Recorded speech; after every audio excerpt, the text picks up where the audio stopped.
ایک ندی کے کنارے ایک مینا اپنے 2 بچوں کے ساتھ ایک گھونسلے میں رہتی تھی۔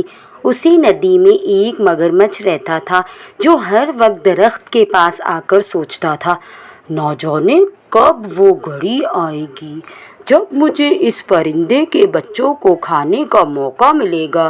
مجھے اس موقع کا بے صبری سے انتظار ہو رہا ہے۔ کسی بھی طرح یہ بچے گھونسلے سے گرے اور میں انہیں کھا لوں۔ لیکن وہ مینا بہت معصوم تھی اور وہ مگرمچھ کو بھی اپنی طرح اچھا سمجھتی تھی۔ اس نے اس مگرمچھ سے دوستی کر رکھی تھی کیونکہ وہ مگرمچھ بھی اکثر اس ندی کے کنارے آ کر اس چڑیا سے میٹھی میٹھی باتیں کیا کرتا تھا۔ ایک دن مگرمچھ بڑی بڑی آنکھوں سے مینا کے گھونسلے کی طرف دیکھتا ہے اور سوچ بھی رہا ہوتا ہے۔ اچانک مینا کی آواز سے گڑبڑا جاتا ہے، کیا ہوا میرے دوست؟ تمہیں کچھ چاہیے؟ ایسے کیا دیکھ رہے ہو؟ اگر کچھ چاہیے تو بتا دو، آخر ایک دوست ہی دوسرے دوست کے کام آتا ہے۔ ارے کچھ نہیں، ارے ہاں میں وہ پھل دیکھ رہا ہوں جو تمہارے درخت کے اوپر ہے۔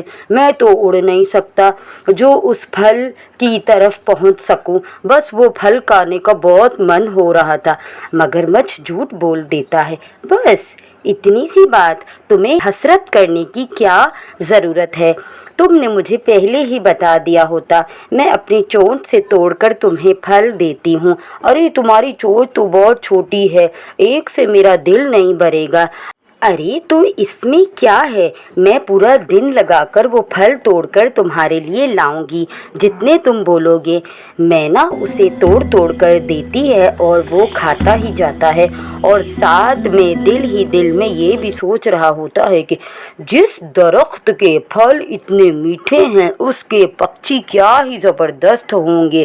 ارے کب آئے گا یہ وقت، کب آئیں گے یہ میرے منہ کو، کیا خوب ہوں گے وہ لمحے۔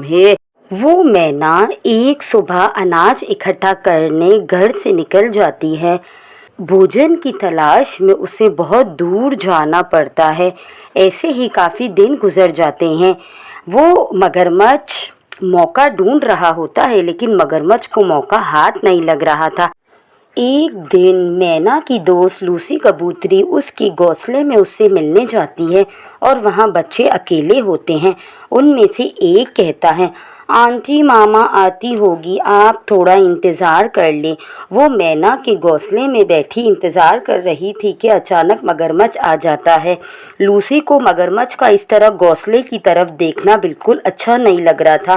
وہ بول ہی پڑتی ہے، ارے مگرمچھ صاحب، ایسے گھونسلے کی طرف کیا دیکھ رہے ہو؟ ٹکر ٹکر بچوں کو کھانے کا ارادہ رکھتے ہو کیا؟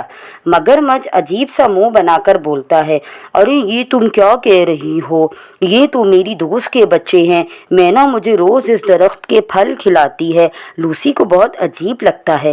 وہ دل ہی دل میں بولتی ہے، ایک مگرمچھ اور مینا دوست، یہ تو عجیب ہی بات لگتی ہے، بھلا ان کا کیا جوڑ؟ وہ اپنا دماغ جھٹکتی ہے اور اتنی دیر میں مینا آ جاتی ہے۔ لوسی ایک گہری سوچ میں ڈوبی ہوئی ہوتی ہے۔ اسے مگرمچھ پر شک ہو رہا تھا۔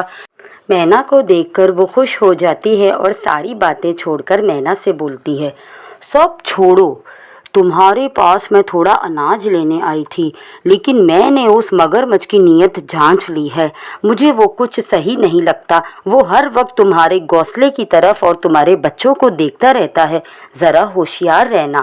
لوسی کی باتیں سن کر مینا بھی تھوڑی پریشان ہو جاتی ہے۔ پھر مینا لوسی کو کچھ اناج دیتی ہے۔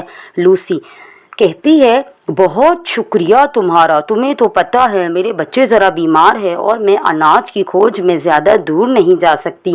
آج مجھے تمہارا خیال آیا اور دیکھو تم نے میری خواہش بھی پوری کی، تمہارا بہت بہت شکریہ، تم بہت اچھی ہو، اور جبھی تو کوئی بھی مصیبت آنے پر سب سے پہلے تمہارا خیال دل میں آتا ہے۔